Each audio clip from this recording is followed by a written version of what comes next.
So today we're going to be talking about how to multiply by one-digit numbers. Now, before we get into actually how we do that, I want to talk about two things first, some helpful information and how we're going to actually set up our examples. But the first thing being some helpful information to help us get started. Now, what are some things that before we jump into, or before you start trying to figure out how to do this multiplication, would be good to know?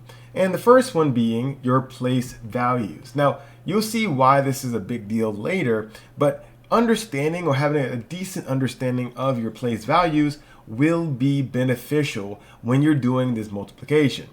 The next one is your multiplication table up to 9. So from 1 to 9, if you know that, that's going to be super helpful. And that's because this type of multiplication that we're going to be doing today, you're never going to have to multiply more than or something higher than 9 at any particular time. So if you know your multiplication from 1 to 9, you are going to be in a good position to be able to easily answer or do these type of examples. So now let's move into our setup of our examples. Let's say we were given this question here. What is 90 times 4? Now, 90 and 4, which one is the bigger number?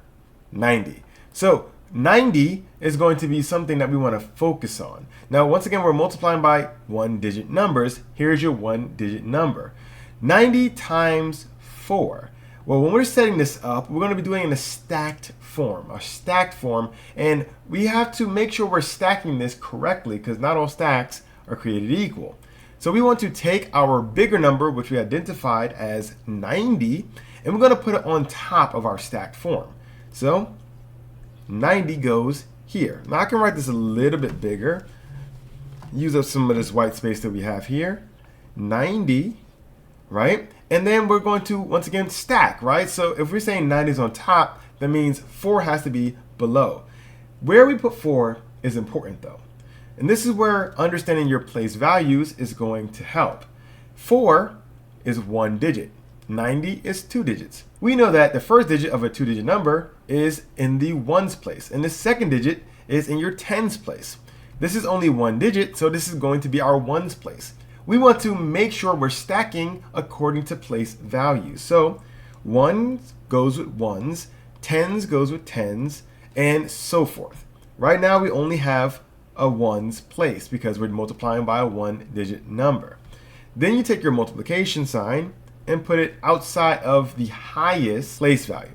Here, our tens place value is the highest. Now, I'm going to do this just so we can separate our place values. You can kind of see it a little easier.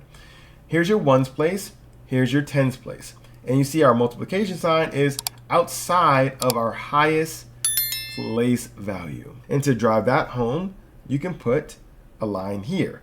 So you see we separated the 90 from the 4. You can kind of think of this as upstairs and downstairs. We have an upstairs and we have a downstairs. 90 upstairs, 4 downstairs. So this is how we set up our multiplication when we're multiplying by one-digit numbers in our stacked form. Now you may have a question about what does this bar mean?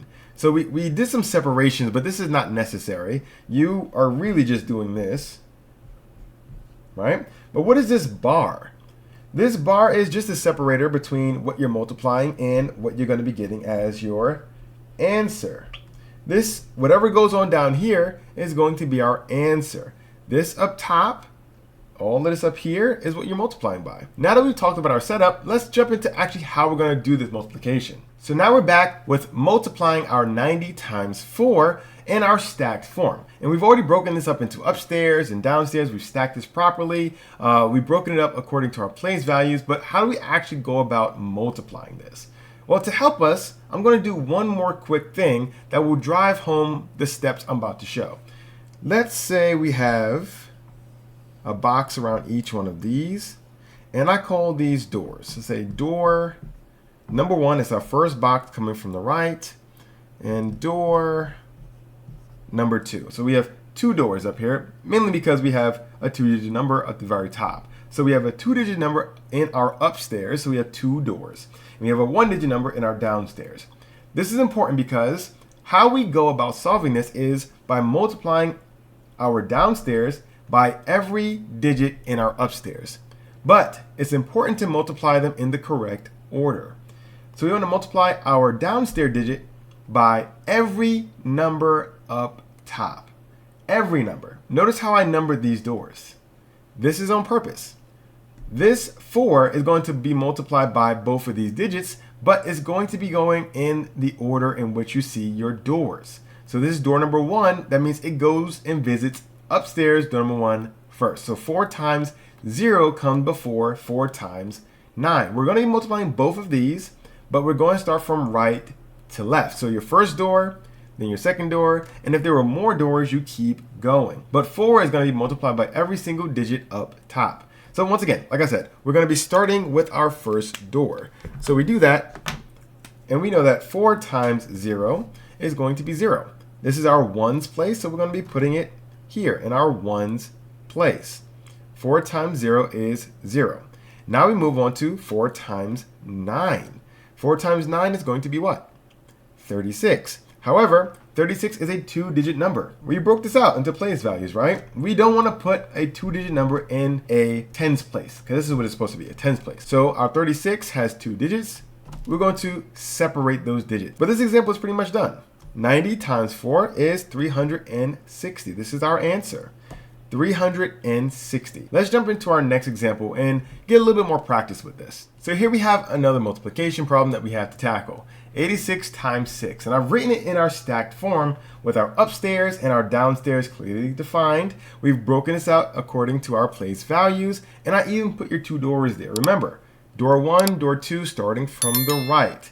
And our steps say we're going to multiply our downstairs by every digit in our upstairs, starting from door 1, moving over to door 2, and continuing that if there were more doors. So let's do what we did last time. We're going to multiply 6 by door number 1. So what's in door number 1? Another 6. We're going to get 36. Now remember, do we want to do this? No. We only want 1 digit here because this is a ones place. This is 1 digit. So we take the first digit. And do we do this like we did previously? No, we only did that because there was nothing else to multiply. We still have an 8 to multiply here, so we don't want to put this next to it. Instead, we're going to do something very similar to what we did for addition. If you recall, whenever you added anything that was bigger than 10, you did a special carryover. So let's say we have 17 plus 6, right? And you added 7 plus 6. You didn't do 13 like that, right? You would put the 3 there and carry the 1. You're going to do something very similar for multiplication.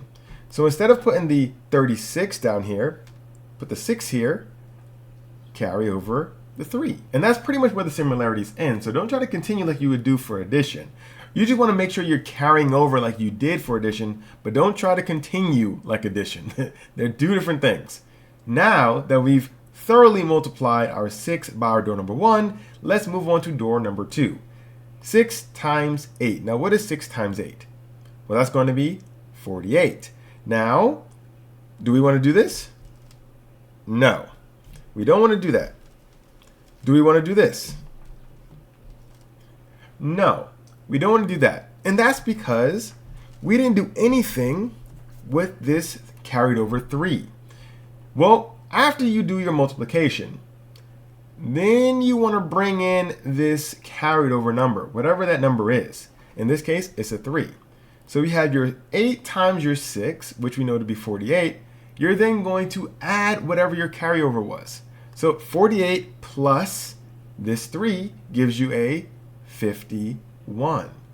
And just like we did previously, there's nothing else to multiply here. So you can break out your 51 into 2 place values. 5 going here, 1 going here. Well, thank you for watching. I hope you learned something today. And if you did, be sure to leave a like and hit the subscribe button. See you again next week.